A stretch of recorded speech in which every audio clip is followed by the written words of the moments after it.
got so much motherfucking design on right now. Bring it down, bring it back, make it clap. I got 3 old guys on the block, bitches on my line, and you know. Assalamualaikum warahmatullahi wabarakatuh. Perkenalkan, nama saya Pati RD Pratama dari STEMIK Pranata Indonesia, mahasiswa semester 2. Oke, kali ini saya akan membahas manufaktur dan produksi. Kata manufacturing diartikan lebih luas. Manufacturing adalah proses konversi suatu desain menjadi produk akhir. Production adalah aktivitas fisik untuk mengubah suatu bentuk material menjadi bentuk lain yang lebih bernilai. Sistem manufaktur. Sistem manufaktur adalah sistem yang melakukan proses transformasi atau konversi keinginan konsumen menjadi produk jadi orang berkualitas tinggi. Selanjutnya, keinginan konsumen diketahui dari studi pasar yang kemudian keinginan ini diterjemahkan menjadi desain produk dan kemudian menjadi desain proses. Kemudian ada komitmen terhadap kualitas produk harus dimiliki oleh setiap level dalam perusahaan pada setiap tahap proses produksi. Terus ada dalam proses transformasi ini terjadi pertambahan nilai. Sistem produksi adalah sistem yang melakukan proses transformasi atau konversi bahan mentah menjadi produk jadi dengan kualitas tinggi dan sesuai dengan desain produk yang telah ditetapkan. Dalam proses transformasi ini terjadi pertambahan nilai sehingga produk jadi mempunyai nilai yang lebih tinggi daripada nilai bahan mentah. Selanjutnya, definisi perencanaan dan pengendalian produk.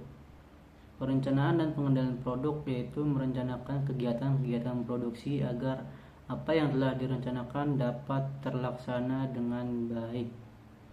Perencanaan produk, aktivitas untuk menetapkan produk yang diproduksi, jumlah yang dibutuhkan, kapan produk tersebut harus selesai dan sumber-sumber yang dibutuhkan. Lalu ada pengendalian produksi, aktivitas yang menetapkan kemampuan sumber-sumber yang digunakan dalam memenuhi rencana. Kemampuan produksi berjalan sesuai rencana, melakukan perbaikan rencana. Tujuan dan fungsi perencanaan dan pengendalian produksi yaitu mengusahakan agar perusahaan dapat berproduksi secara efisien dan efektif. Lalu yang kedua, mengusahakan agar perusahaan dapat menggunakan modal seoptimal mungkin. Lalu mengusahakan agar pabrik dapat menguasai pasar yang luas. Selanjutnya, untuk dapat memperoleh keuntungan yang cukup bagi perusahaan. Lalu fungsi perencanaan dan pengendalian produk yang kedua, meramalkan permintaan produk yang dinyatakan dalam jumlah produk sebagai fungsi dari waktu. Selanjutnya, memonitor permintaan yang aktual, membandingkannya dengan ramalan permintaan sebelumnya dan melakukan revisi atas ramalan tersebut jika terjadi penyimpangan. Lalu menetapkan ukuran pemesanan barang yang ekonomis atas bahan baku yang akan dibeli. Selanjutnya, menetapkan sistem persediaan yang ekonomis. Yang fungsi perencanaan dan pengendalian produksi yang ketiga, menetapkan kebutuhan produksi dan tingkat persediaan pada saat tertentu. Memonitor tingkat persediaan membandingkan dengan rencana persediaan dan melakukan revisi rencana produk pada saat yang ditentukan. Yang selanjutnya, membuat jadwal produksi, penugasan serta pembebanan mesin dan tenaga kerja yang terperinci. Selanjutnya, tingkatan perencanaan dan pengendalian produksi, yaitu ada perencanaan jangka panjang, perencanaan jangka menengah, dan perencanaan jangka pendek. Kegiatan perencanaan dan pengendalian produksi yaitu peramalan kuantitas permintaan. Yang kedua, perencanaan pembelian atau pengadaan jenis, jumlah, dan waktu. Yang ketiga, perencanaan persediaan jenis, jumlah, dan waktu.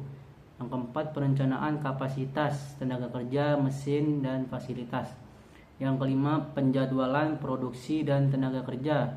Yang keenam, penjaminan kualitas. Yang ketujuh, monitoring aktivitas produksi. Yang kedelapan, pengendalian produksi. Dan yang kesembilan, pelaporan dan pendataan.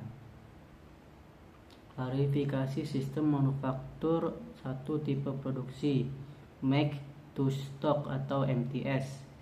Yang selanjutnya, assemble to order atau ATO. Yang ketiga, make to order atau MTO. Dan yang terakhir, engineering to order atau ETO. Klarifikasi sistem manufacturing 2, yaitu volume produksi dan bagiannya produksi massal, produksi bench, dan produksi job shop. Lalu ada produksi massa. Laju serta tingkat produksi pada produksi massa umumnya tinggi. Permintaan terhadap produk yang dihasilkan tinggi. Peralatan umumnya mempunyai fungsi khusus dan keahlian tenaga kerja tidak terlalu tinggi sebagai akibat dari fungsi peralatan yang khusus. Lalu ada produksi batch. Ukuran lot produksi adalah medium. Lalu tujuan untuk memenuhi kebutuhan konsumen terhadap produk-produk yang diperlukan secara kontinu. Lalu peralatan umumnya mempunyai fungsi umum tetapi dirancang untuk tingkat produksi yang tinggi. Terus lalu ada produksi job shop. Tingkat produksinya rendah. Lalu peralatan mempunyai fungsi umum, keahlian yang diperlukan tenaga kerja cukup tinggi. Lalu biasanya membuat berdasarkan pesanan. Selanjutnya ada klarifikasi sistem manufaktur 3, yaitu aliran produksi. Bagiannya fixed site atau project, job shop atau jam blade flow, dan yang terakhir flow shop. Flow shop atau small batch line flow mempunyai semua karakter flow shop, tetapi tidak semua memproses produk yang sama secara terus-menerus. Memperoleh beberapa produk dengan ukuran batch kecil dengan kebutuhan setiap per batch digunakan ketika biaya proses bisa dipertimbangkan. Permintaan part rendah dan non-discrete. Contohnya adalah farmasi.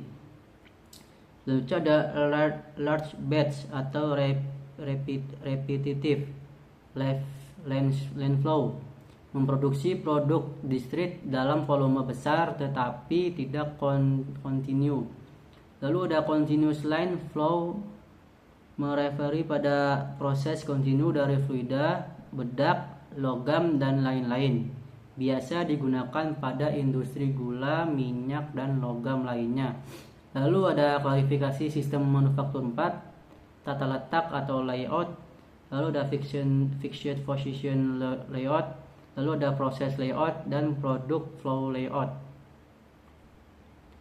Kesimpulannya, manajemen produksi dan operasi merupakan pengelolaan aktivitas di lantai produksi.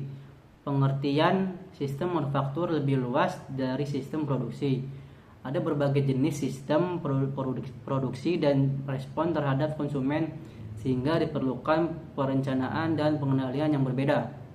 Dan yang terakhir, yang keempat, sistem produksi, sistem manufaktur, dan sistem perusahaan merupakan sistem yang terintegrasi yang terdiri dari berbagai bagian yang saling berhubungan dan tidak terpisahkan. Oke, sekian dari saya. Kurang lebihnya mohon maaf. Wassalamualaikum warahmatullahi wabarakatuh.